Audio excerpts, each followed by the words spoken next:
Assalamualaikum warahmatullahi wabarakatuh. Di sini saya Ahmad Syahrul Kiram dengan nomor induk mahasiswa 53020210106 akan menjelaskan tentang petunjuk ringkas teknik penulisan karya ilmiah. Teknik menulis ilmiah maksudnya adalah teknik menulis dengan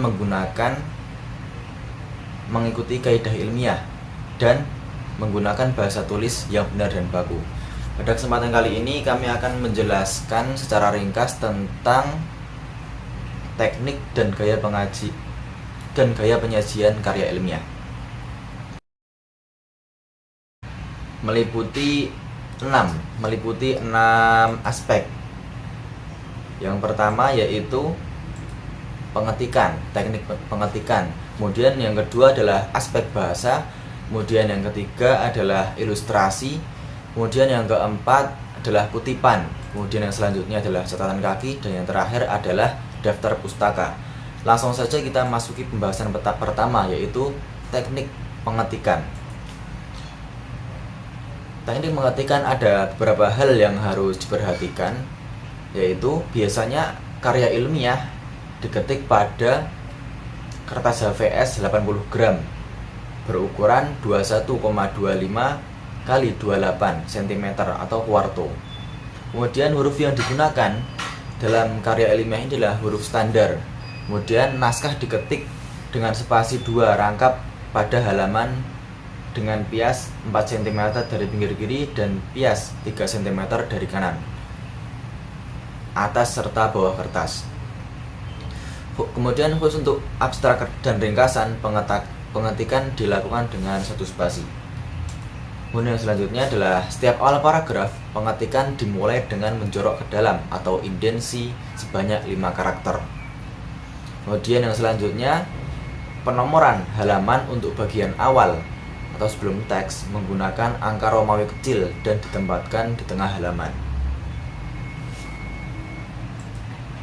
Kemudian masuki materi yang kedua, yaitu aspek bahasa.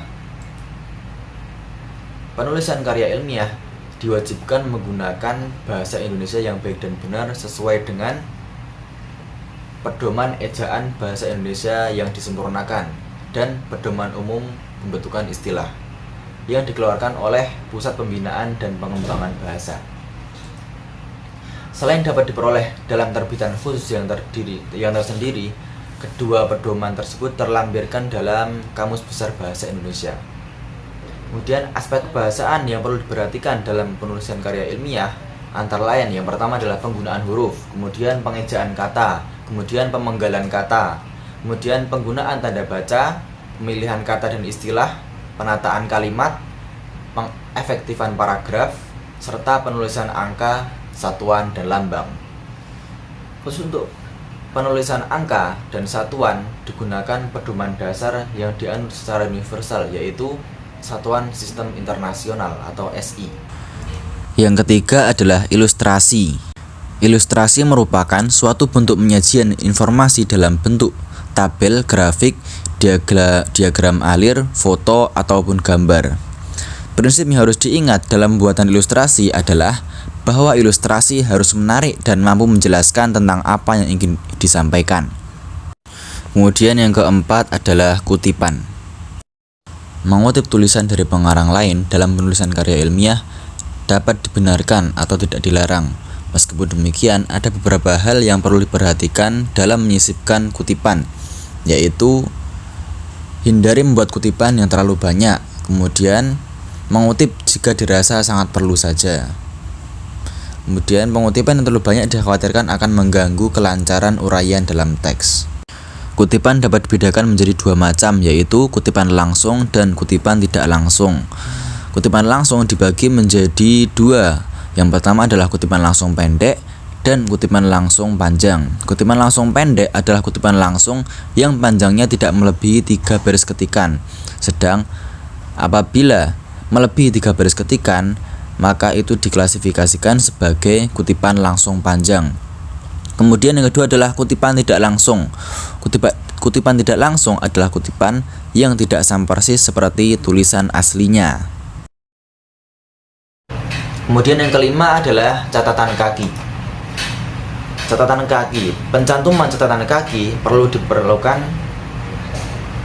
dalam penulisan karya ilmiah. Catatan kaki memiliki 4 fungsi, yaitu yang pertama, untuk menyatakan penghargaan kepada penulis lain yang buah pikiran tertulisnya telah kita pinjam. Kemudian yang kedua, untuk menyatakan kepada pembaca dari mana pengutip memperoleh informasi yang dikemukakan. Kemudian yang ketiga adalah sebagai catatan penjelasan yang memberikan keterangan tambahan yang dirasa tidak layak bila dimasukkan dalam teks.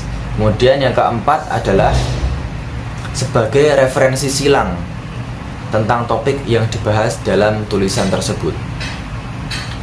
Kemudian unsur pokok catatan kaki adalah nama penulis, kemudian judul tulisan, data publikasi yang meliputi kota tempat terbit, nama penerbit dan penerbitan, serta nomor halaman. Semua sumber kutipan yang baru muncul pertama kali harus ditulis secara lengkap, sedang untuk pemunculan berikutnya dilakukan singkatan. Kemudian pembahasan yang terakhir dari pertemuan adalah daftar pustaka. Daftar pustaka ialah suatu daftar yang terperinci dan sistematis daripada semua literatur yang oleh penulis telah dipergunakan untuk menulis karya ilmiahnya. Fungsi daftar pustaka adalah untuk memelihara kode etik, yakni untuk menghargai penulis-penulis yang hasil karyanya telah dimanfaatkan untuk menyusun karya ilmiah penulis yang bersangkutan. Kemudian ada beberapa ketentuan tentang penulisan dalam daftar pustaka, yaitu yang pertama adalah tulisan nama pengarang, judul karangan, dan data tentang penerbitnya. Kemudian yang kedua, daftar pustaka disusun secara alfabetis atau urut abjad. Tidak hanya untuk huruf terdepan saja, tapi juga untuk huruf kedua dan seterusnya. Kemudian tiap pustaka diketik dengan 1 spasi dan jarak untuk masing-masing pustaka adalah 1,5 spasi. Kemudian huruf pertama dari baris pertama masing-masing pustaka diketik tepat pada garis tepi kiri tanpa indensi atau menjorok. Sedang untuk baris berikutnya digunakan indensi 5 karakter. Kemudian penulisan nama pengarang diawali dengan nama keluarga, baru kemudian nama aslinya, dan diakhiri dengan middle name atau nama tengah bila mana ada. Untuk 2 atau 3 pengarang, nama pengarang kedua dan ketiga tidak perlu dibalik, jadi hanya nama pengarang pertama saja yang dibalik. Kemudian jika seorang penulis menulis 2 atau lebih karangan dalam 2 tahun penerbitan yang berbeda, maka daftar pustaka disusun menurut urutan waktu atau tahun. Dalam daftar pustaka sama sekali tidak diperbolehkan mencantumkan sumber referensi yang tidak pernah dibaca atau dikutip. Mungkin cukup sekian dari kami, kurang lebihnya mohon maaf. Sekian, wassalamualaikum warahmatullahi wabarakatuh.